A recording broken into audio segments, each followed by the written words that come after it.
Hello lads and lasses, this is Maz and Talks back with another video for you guys. I hope you're all doing well today, but if you're not English, you probably won't be after last night, or, well, I'm in the US, so technically yesterday afternoon for me. But if you are not English, then you would probably be doing just fine, you know? I mean, probably cheering for Spain to win the Euros. Everyone hates us, we don't care, but after we lose, it kind of does hurt when everyone's like, it's not coming home, it's not coming home. It's just banter at the end of the day, but it hurts, it really hurts. I wanted to get this video for you guys yesterday, but I wasn't feeling well after the game. I was feeling tired, and I was just so angry and so sad that I just needed time to think everything over and sleep on it, you know? And obviously it's the next day, and it still hurts when I think about it, and I'm probably going to get into a big rant about it in this video, but I feel a lot better, and I look at it more so, instead of sadness, I more so look at it as like, it's a missed opportunity, and it was expected. It was expected. If I take myself out of my England shoes for a second, if you look at the game objectively, Spain deserved to win. Spain deserved to win the entire tournament, and credit to Spain. 7 games, 7 wins, all of them convincing. Congratulations. Been the best team of the tournament by far. England didn't stand a chance overall, and Spain absolutely blew us out of the water that entire game. There were a few moments England had, but if we had a better manager than Southgate, I think we could have capitalized on it. But yeah, Spain been the best team of the tournament, 100%. England, we did not deserve to be at the final. But as an England fan, I'm going to put my England shoes back on. Before this final, my gut was telling me Spain were going to win 2-1. 100%. That was literally my prediction, not even in hindsight. But my heart was telling me it would be a 1-1 game and England will win on penalties somehow, because it's just written in the stars for us to win eventually. But you just have that hope, you know? You support a team, you support a nation, you have that hope that no matter what game you play in, that you're going to do well, you're going to win it, you know, no matter who you're playing against. But Spain, the thing about Spain is they've been such a great team this entire tournament. But the thing I noticed about this England team yesterday is that we were scared from the get-go.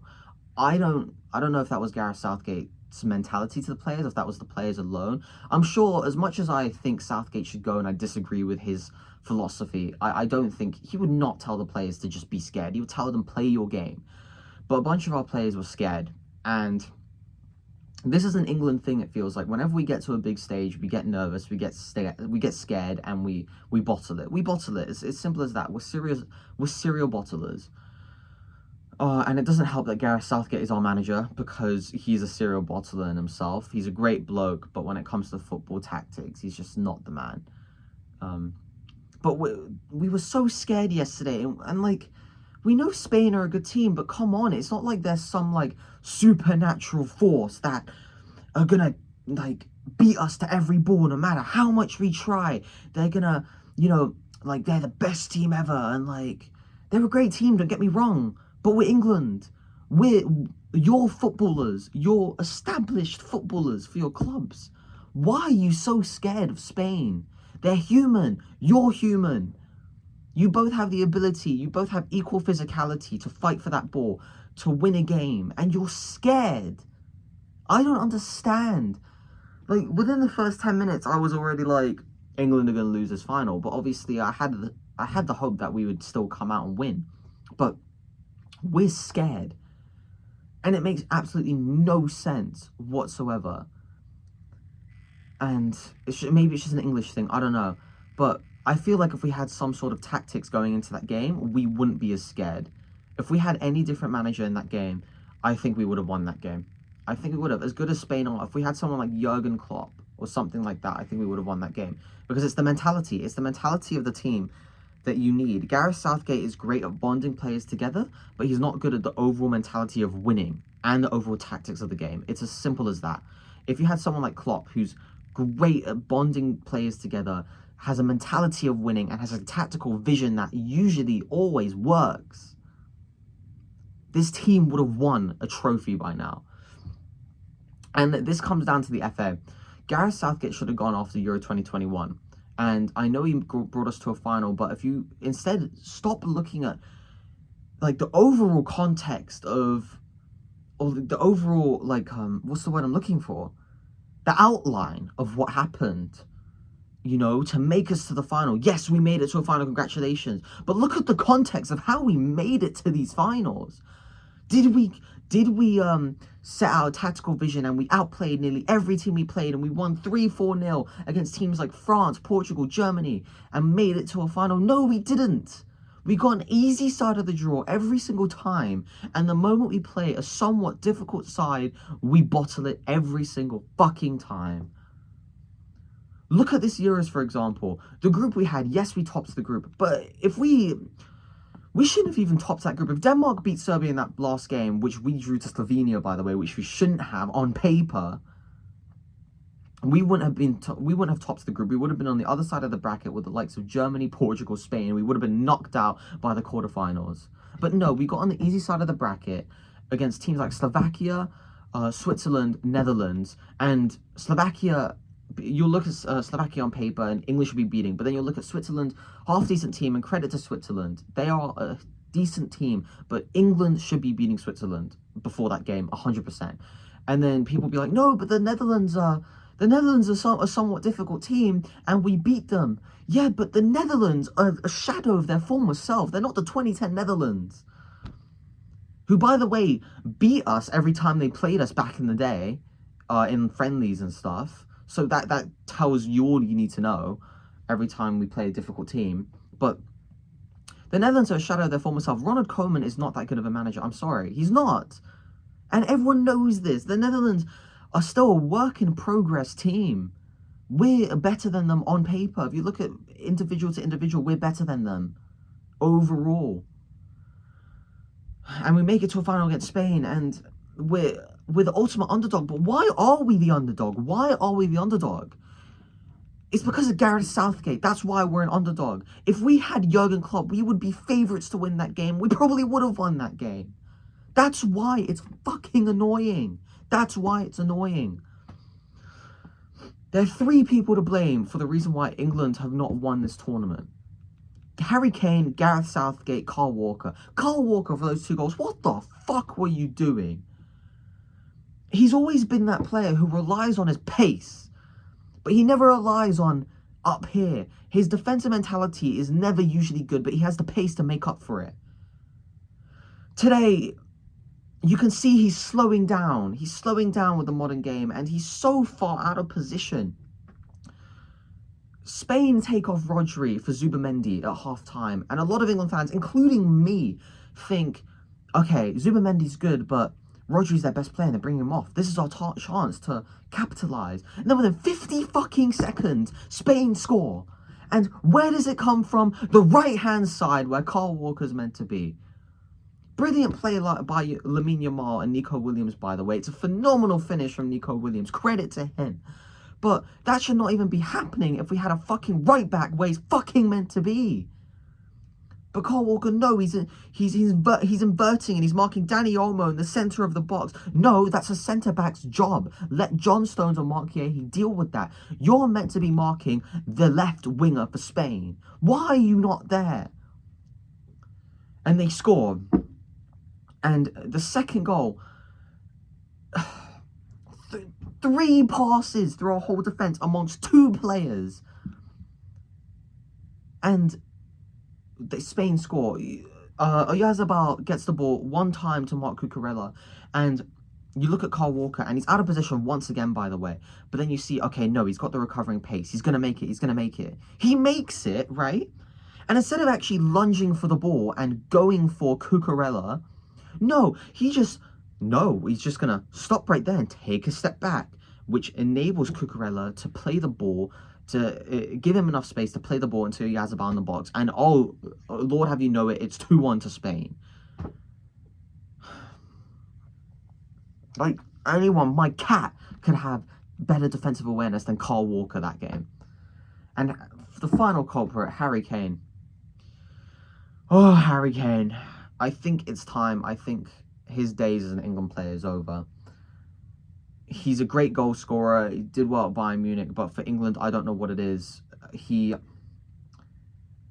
along with his play and him dropping back into the centre defensive mid position, along with the likes of Declan Rice, like, you're a striker, you're meant to be up there. And you see players like Saka, Foden, Bellingham, and you could argue, yes, they've been quite inconsistent in this tournament, but when they actually get the ball and they have the ability to play the ball to you in the box, and no one's there. It was a story of this tournament, and in the final, you see when Saka gets the ball on that right-hand side, you look at that Spain defence, and there's that space in the middle of Laporte and Lenormand for Kane to be there. And where is Harry Kane?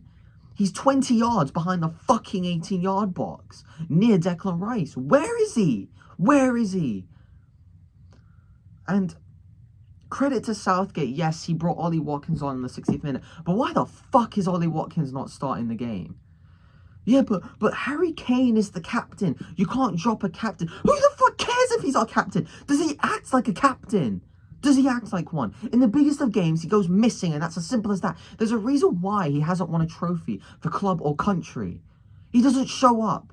You look at Tottenham in the Champions League final 2019. Lucas Moura comes in for Kane, who was injured, and he scores a hat-trick to take Tottenham to that final against Liverpool. But then Mauricio Pochettino puts in Kane, an injured Kane, in that final for Lucas Moura instead of keeping the momentum with Lucas Moura. And then Kane is on the pitch, and before you know it, Tottenham lose 2-0. Yes, like, Tottenham could have played better that game. That penalty was stupid that they gave away, 100%. But Harry Kane offered nothing up front that game. He's too slow, and he needs the ball played to his feet. It's the same for this England side. You look at players like Saka, Foden, Bellingham, who can move around and get the ball, and then you have Harry Kane who just stands there in one fucking place waiting for the ball. And it's so funny, the one place he should be waiting for the ball, he's not even there waiting for the ball. So who do we have up front? I don't understand why Ollie Watkins didn't start this final. And you see when Ollie Watkins comes on, he's running, he's making runs through that back line, and yes, he hardly receives the ball, but you can see that there's that, like, threat there, there's double threat there of him. He's tall enough to header a ball, he's 6'1", I think, and he's fast enough to get on the end of a pass. And talking about not starting players, I'm a Chelsea fan, and heck, I'm not even going to say I'm biased. I mean, every England fan, every person who watched the whole tournament for England knows that Cole Palmer should be fucking starting these games. And he's not. He got over 30 goals and assists overall for Chelsea last season. One of the best individual players for England and for their clubs. And he can't get into this team. You're telling me he can't get ahead of the likes of Phil Foden. Every time Cole Palmer's come on in the last 15-20 minutes of a game this tournament, he makes an impact.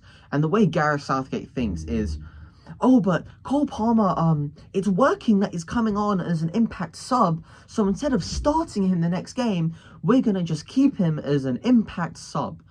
It's such a stupid way of thinking. No, if a player is playing well coming off the bench, put him in the starting lineup.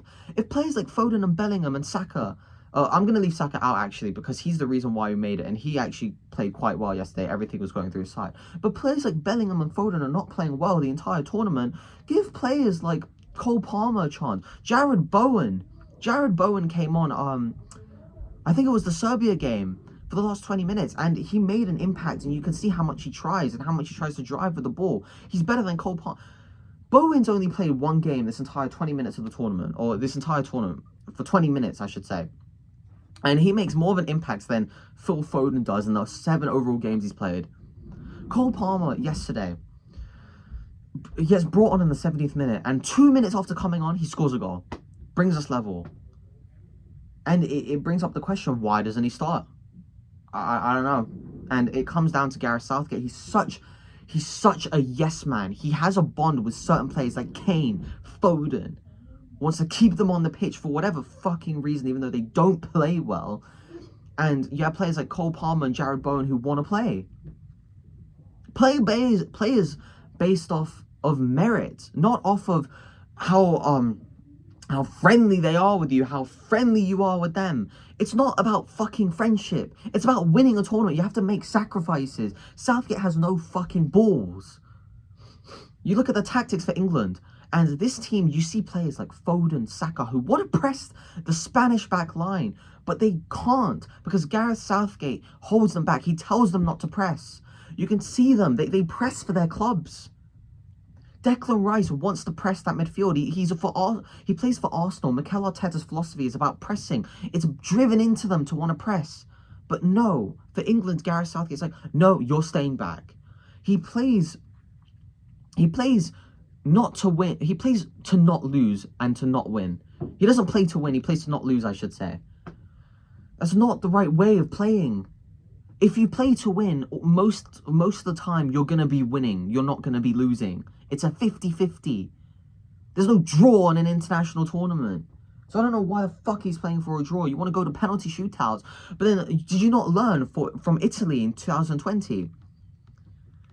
We played to go to a penalty shootout and we lost. And after Cole Palmer scored, we played, instead of keeping the pressure on for the last 5 minutes of the game, or for the next, sorry, we kept the pressure on for the next 5 minutes of the game because the players wanted to keep the pressure on, not because Southgate told them to, just because of the momentum.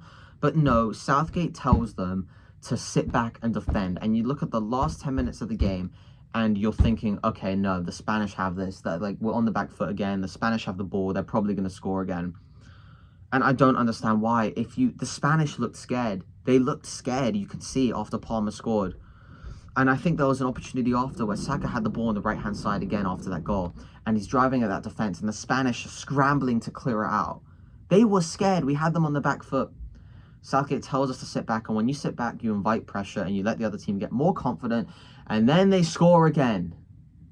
You don't learn from previous games. You look at games like Croatia 2018, Italy 2020, France 2022. When you invite pressure, they score and you lose a game. Our best attacking side, or our best way of winning, is our attacking talent, and we don't utilize our attacking talent. And this is what is so frustrating as an England fan. And you have Jordan Pickford playing the ball all the way, like, he doesn't play the ball out of the back. He hoofs it up the field every time, like we're Stoke City. It's not the 1980s anymore. It's 2024. Teams play out the back. That's how you play. That's how you score. Oh, God. Why do you think managers like Tony Pulis, who was a former manager of Stoke years ago, can't get a job now? Because football has evolved since then. And it's such a nightmare. Oh, God. But Gareth Southgate, he's going to be going after this tournament. He didn't say it himself, but that's just the way it seems like. The way the press is talking, the way Southgate's reacted after the game. And he even said before the tournament that if we don't win a final, he's going to leave. So the FA will be stupid to keep him on, and I don't think they are going to keep him on. I think it's down to Southgate's decision, and yes, he's earned the right. I think he has earned the right to make the decision himself, and I think he loves the players, and if he loves the players, he will be making the best decision for them. And I'm pretty sure Southgate's a smart guy. When it comes to tactics, no, but individually, yes, he is. He's a nice bloke, he's a smart guy, and I think he's smart enough to make the decision to leave. And if he does, I'll have full respect for him. I don't hate the guy. I have a problem with him tactically. The way he's brought this team together was amazing. You know, he's given me some of the best memories as an England fan over the course of the last few years, and he's brought us to the highest level. He's brought us to the level to be able to compete, but we need someone who can get over the final hurdle, and Southgate is not the guy who can get over the final hurdle. And to do that, you need tactics. He's not the guy. So where do we go from here? I've heard that Eddie Howe is the front runner for the job, the Newcastle manager. And I think he'll be a great appointment. If we want to look in-house in England, Eddie Howe is the best man for the job, 100%. And if we don't get him, we're looking at Graham Potter. And Potter is an established Premier League manager. Gareth Southgate is not. He's an established Championship manager. When he managed Middlesbrough in 2009, he got them relegated. But Graham Potter has experience managing in the Premier League, did well at Brighton. Yes, I know he didn't do well at Chelsea, but let's be honest, which manager has done well at Chelsea since the new ownership has come in? And I hope he's learned from that. And the problem about Potter, which I had at Chelsea, was that he was too nice. And we need a manager who would be able to create that bond with the players, but someone who's not too nice. We need that person with grit and the ability to make us win. And if Graham Potter's learned, then I'll take him. If we can't get Eddie Howe, that is. But that's only if we look in-house. I personally think that the FA should grow a pair of balls and look in different countries for a New England manager. Thomas Tuchel's available. I will love Thomas Tuchel. He has experience getting over the line and winning trophies. Jurgen Klopp. I know he wants to take a year-long break from football. He just rejected the US men's national team job. People want to say that he wants to wait for the Germany job, but I don't see Nagelsmann leaving that position anytime soon. I think Klopp would have to wait a good 2-3 years to get that job, to be honest. So why not see if he wants to come to England? I mean, he has respect for the country. He managed Liverpool for, 8 years. The English fans respect him overall. He loves the country, so why not give him another go? I mean, by the time Southgate's contract expires in December, that would be around like 8 months. So then December, and then England will probably play in like maybe March. So that will be around, 8 to 10 months until Klopp would be in the job. So that would give him a good break from football, I would say. And the thing about national teams is that you don't play every week. You have a couple months off, and then you play a couple games, and that's it, and then a tournament, etc. So I think that it will be great for Klopp, and I think he would want to take the job, but that's only if the FA approach him. Will they approach him is the question. I don't think so. I think they want a yes man, as they usually do. But I hope that they see the light and they realize, which most of us English fans realize, that we need a manager who's not a yes man to win a trophy. It's as simple as that. 2026. We have the team to do it, 100%, and we just need the guy who can take us over the final hurdle. That it's as simple as that. So we'll see what happens. It will probably be a couple weeks to a couple months until we get feedback on that job. I'll definitely have a feedback. I'll definitely have a video for you guys to report on that. But now it's back to club football and back to Chelsea. And as a Chelsea fan, if you look at the whole tournament, if I take my England tinted glasses off, it's been a great tournament for Chelsea players, both in the Euros and in the Copa America. Enzo Fernandez just won the Copa America. Moises Caicedo put in great performances for Ecuador. Cole Palmer barely played for England, which is Southgate's fault, but when he played, he was our best player on the pitch. Marc Cucurella, fair play to him. Congratulations, Marc. For Spain, he was one of their best players, and I think under the radar a lot. He was I think he was their best defender of the tournament. And he's improved so much since he's come to Chelsea. And in the final 6 months of last season at Chelsea and in this tournament, I can't wait to see how he does next year. So we look forward to Chelsea. Enzo Maresca's our new manager. He's the man. Let's get it. I will be bringing more Chelsea videos for you this season. Hopefully we do better than 6. But yeah, we'll see how that goes. But England, once again, heartbreak for us. And we'll see what happens. But thank you so much, guys, for watching. I hope you all have a great day. If you're an England fan, head up, all right? It's not the end of the world, but yeah. Thank you so much for watching. Like and subscribe. Share this video with your friends, with your family, and peace.